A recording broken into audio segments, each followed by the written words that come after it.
Conan, hello. How are you, my love? I'm amazing. How are you? I'm also amazing. Everyone, usually I have my hair out, and the first thing people say to me is, "Oh my gosh, you have such luscious hair." But now I'm going to say that to you and say, "Oh my God, you have such luscious hair." Thank you very much. It's pretty psycho right now. This is actually our first face to face, I even though it's know. virtual. I feel Yeah. like I know you though because you've been such a huge part of Ash London Live for so long now, and your Australian fans adore you so much. That must be the best feeling in the world. That across the other side of the universe, you It have makes I feel fans. very, very loved. I feel very loved, and I actually have a lot of Australian friends. I feel like me and Australians just understand each other. Yes, I think because we're very much like pretty relaxed, no BS. We're like, man, Yeah, yeah, you're cool. yeah. You're No, I've like always tell my Australian friends like I have this conspiracy that like Texans are kind of similar to Australians because we're pretty chill. Like we like to shorten words, like we say y'all, and like we like to like we talk pretty slow generally, like pretty just like chill Southern. And I think Australia has like a similar vibe. I totally agree. Last night, I mean, you're probably too young to watch this the first time around, but we just rewatched the OC, like all four seasons. And in the last bit, there's this Texan character called Bullet, and he names all of his sons after like one's like San Antonio, Corpus Christi, like and we're like, he's our favorite character. So I'm on a Texas high right now. That's amazing. Actually, like naming a child Bullet, I think it has to Yeah, happen. and it's spelled Bullit. Bullet. I'm just into it. I think that's kind of hot. I like that. It's hot, totally. Well, congratulations on all your success. I mean, Maniac was absolutely, I mean, you couldn't turn on the radio in Australia without hearing the song. It was incredible. So congratulations on that, first of all. I'm bummed that you didn't get to hear it on Australian radio. I know. One day soon. One day soon, absolutely.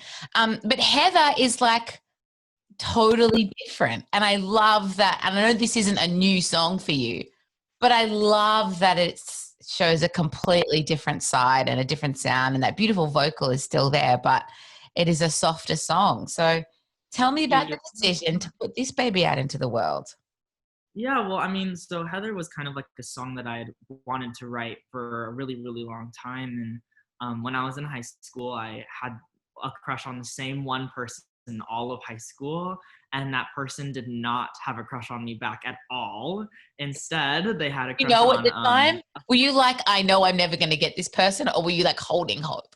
no, I was hoping and wishing and praying because they weren't in love with me and they were instead in love with a girl named Heather.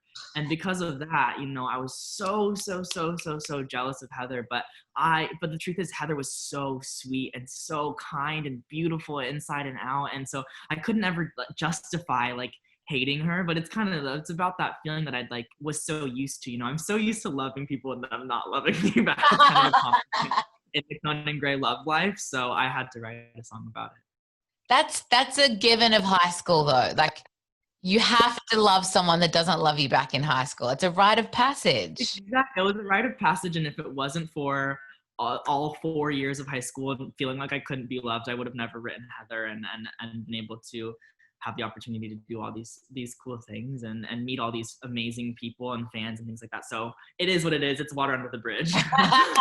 Did you ever have the like? Are you far enough away from the experience now to look back and go, "Oh, they were so wrong for me," or you still like, still would?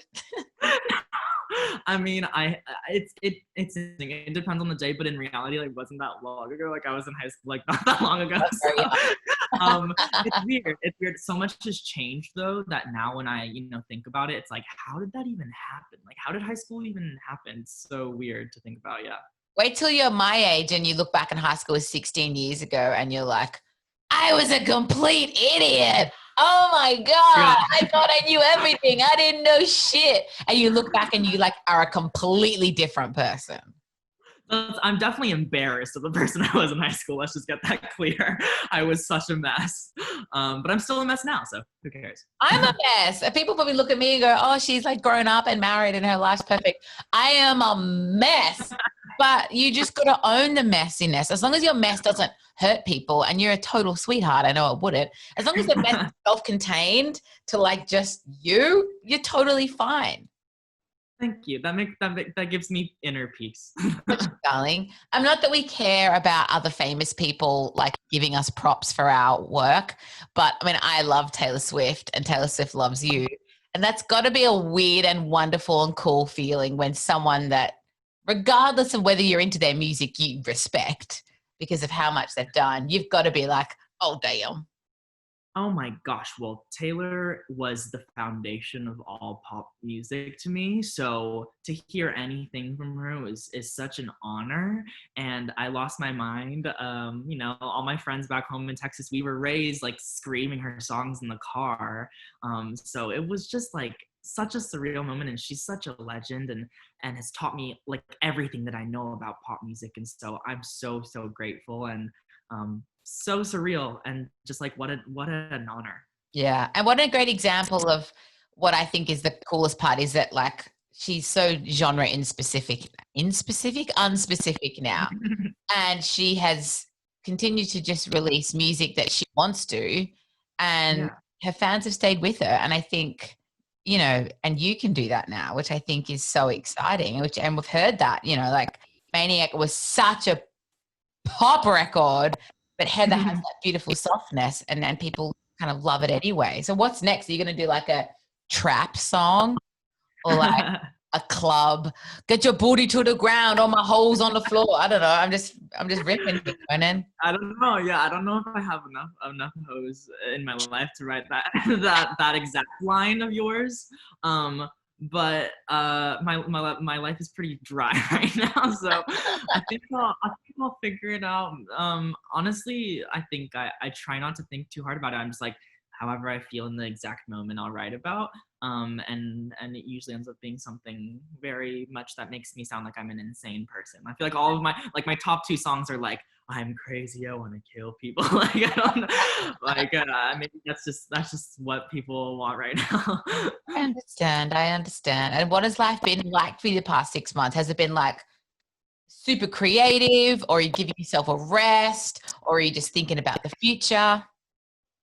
Yeah, I mean all of those things. This is the first time I've had like time to kind of chill in my house since I started touring like a year ago, and that's been fun. And I've been writing a ton and working away, and also just like watching a ton of movies and trying to get inspired by like other things because my life right now is so boring. Like it's so boring. What have you watched that's been really inspiring to you? I just watched the show Normal People, and I read the book as well. Me too. And it was so good. That's exactly what it makes me like. It's just like it's so heartbreaking but heartwarming, and it was so good. It was very, very good. I fell in love. Yeah, me too. In like a sexual way. I'm not gonna lie. My husband was like sitting next to me, and I was like, "Damn, I gotta get me an Irishman." Yeah, it was kind of intense. Like I keep recommending it to like my like adult friends, and I'm like, but maybe like not like with your family. Like I know. Oh my gosh, yeah. And it's so realistic. Like it's a bit awkward. Very unfiltered. You're like, oh, they're showing that. Cool. I'm into it. Yeah, it was really, really good. And I love how like grounded of a love story it is. It's just like I loved the book so much, so I had to watch the show. Me too. See, I always watch a book first, but this time I read the book after, which is weird. But I feel like even I bet it was good. Yeah, I feel like the book had a lot of insight and information. Also, I watched the show Fleabag, which I was just laughing. That's my favorite show of all time. It was so good. It was so good. Also, I wasn't expecting it to like hit me emotionally that much, but it really hit my heart. Where at the end, it's God, isn't it? So good. So good. It's such a real, like you want them to be together. Like usually it's just like you're really like everyone, you're like rooting for the sister, you're rooting for her. You're just like, it's just so like emotional and real, and the characters are so like, they give us so much to fall in love with them. Yes. So I was mind blown. And then in that movie that I can't remember what it's called, the title of the movie is A Year, and it's a war movie. Anyway, I'll send it to you later. The hot priest is in that movie as like a hot soldier. And when I saw him on the screen, I was like, I love him. Well, in Sherlock, he plays an evil character in the Yes. show and so I like was so used to him being evil that like it was weird for him to be like nice and lovable in the show. So nice and so lovable. I reckon I've watched season 2 of Fleabag like 6 times. It's I might watch it again because it was really good. It was do really it, good. and then write a song inspired by Fleabag falling in love with a hot, unavailable Oh my priest, and then I will play it every hour on the hour on Our London Live. I'll hold that against you.